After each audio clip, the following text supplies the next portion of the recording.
কোন ভাইকে যারা হামলা করেছে এবং তাকে যারা হত্যার হুমকি দিয়েছে, জবাই করার হুমকি দিয়েছে, তাদের বিরুদ্ধে আগামী 12 ঘন্টার মধ্যে আইনানুগ ব্যবস্থা গ্রহণ করতে হবে। বাংলাদেশ প্রকৌশল বিশ্ববিদ্যালয় বুয়েটের প্রাক্তন শিক্ষার্থী মোহাম্মদ রকুনুজ্জামান রোকন, ট্রিপলি 17 ব্যাচ, বুয়েটকে 25শে আগস্ট, গতকাল সকাল 25শে আগস্ট নেস্কো কার্যালয়ে থেকে তাকে হত্যার হুমকি দেওয়া হয় এবং অকথ্য ভাষায় গালিগালাজ করা হয়।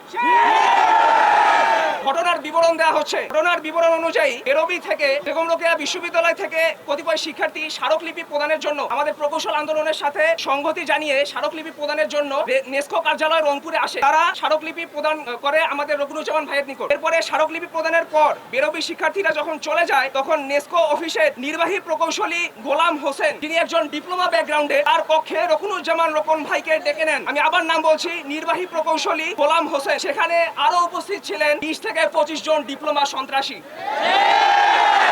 সেখানে ডিপ্লোমা সন্ত্রাসীদের মধ্যে উল্লেখ ছিলেন সহকারী প্রকৌশলী মাজেদুল, সহকারী প্রকৌশলী হারোয়ার জামান সাইদি, উপসহকারী প্রকৌশলী লিয়াকত, উপসহকারী প্রকৌশলী সাদ্দাম, উপসহকারী প্রকৌশলী গোলাম কিবরিয়া সোহান। তারা মিলে রকুনুজ্জামান রোকন ভাইকে ঘিরে ধরে অকথ্য ভাষায় গালিগালাজ করে এবং হত্যার হুমকি প্রদান করে। তারা রকুনুজ্জামান রোকন ভাইকে জবাই করার হুমকি দেয়।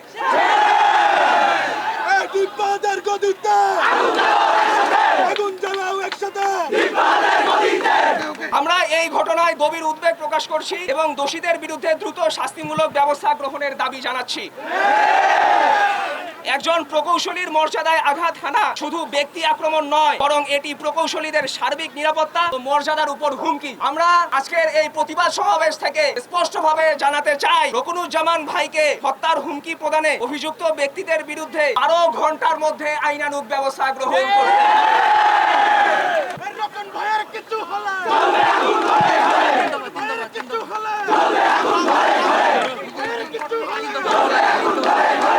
আমরা অনেক আগে থেকেই আমাদের প্রকৌশল খাত সংস্কারের জন্য 3 দফা দাবি প্রদান করে আসছি। আমি সংক্ষেপে আজকে আবার এই 3 দফা দাবি আপনাদের সামনে উপস্থাপন করছি। নবম গ্রেডের 10ম গ্রেডের যে পদ সাব অ্যাসিস্ট্যান্ট ইঞ্জিনিয়ার, এই পদের মধ্যে ইঞ্জিনিয়ার শব্দটি আছে, কিন্তু ইঞ্জিনিয়ার শব্দ থাকার পরেও এই পদ দখল করে আছে সব টেকনিশিয়ান।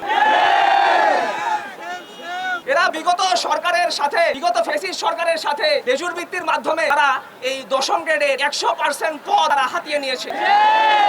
আমি দেশবাসীর কাছে জানাতে চাই, বিচার চাই, যে এই পদের সাথে ইঞ্জিনিয়ার নাম আছে, যে ডেজিগনেশনে ইঞ্জিনিয়ার নাম আছে সাব অ্যাসিস্ট্যান্ট ইঞ্জিনিয়ার, সেই পদে কেন বিএসসি ইঞ্জিনিয়ার আবেদন করতে পারবে না?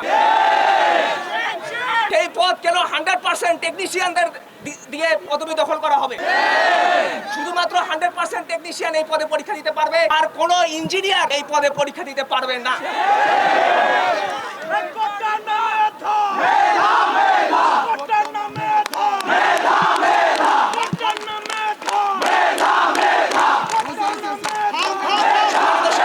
এইটা জানাতে চাই, আমাদের দাবি 10ম গ্রেড উন্মুক্ত ঘোষণা করতে হবে। 10ম গ্রেডের জন্য সবাইকে পরীক্ষা দেওয়ার সুযোগ প্রদান করতে হবে এবং বৈষম্যের তারা শুধু এখানেই থেমে থাকেনি। এরপর তারা 10ম গ্রেডে প্রবেশের পর অনৈতিকভাবে পদোন্নতি নিয়ে 9ম গ্রেড দখল করা শুরু করেছে। যেখানে আমরা 4 বছর বিএসসি ডিগ্রি নেওয়ার পরে বিসিএস দিয়ে এরপরে ক্যাডার পোস্টে যাই, সেখানে তারা 2 বছর 3 বছর পরে চাকরি করার পরে প্রমোশন নিয়ে 9ম গ্রেডে উত্তীর্ণ হয়। আমরা এটা দাবি করতে চাই যে 9ম গ্রেডে বিএসসি ডিগ্রি ছাড়া, বিএসসি ইঞ্জিনিয়ার ছাড়া, অর্থাৎ ইঞ্জিনিয়ার ছাড়া কেউ 9ম গ্রেডে পদোন্নতি পেতে পারবে না। এবং এই যে ফেসবুকে এবং বিভিন্ন খানে পরিচয় দেয় ইঞ্জিনিয়ার, তাদের জন্য আমাদের নিজেদেরকে ইঞ্জিনিয়ার পরিচয় দিতে লজ্জাবোধ হয়। নামের শুরুতে ইঞ্জিনিয়ার দেখলেই বোঝা যায় ইঞ্জিনিয়ার না। সকল ভুয়া ইঞ্জিনিয়ারদের যারা নামে প্রথমে ইঞ্জিনিয়ার ব্যবহার করে, অনৈতিকভাবে তাদের এই ইঞ্জিনিয়ার পদবি ব্যবহার করার জন্য আইনানুগ ব্যবস্থা গ্রহণ করতে হবে। একমাত্র বিএসসি ডিগ্রি ছাড়া কেউ নামের শুরুতে ইঞ্জিনিয়ার পদবি ব্যবহার করতে পারবে না।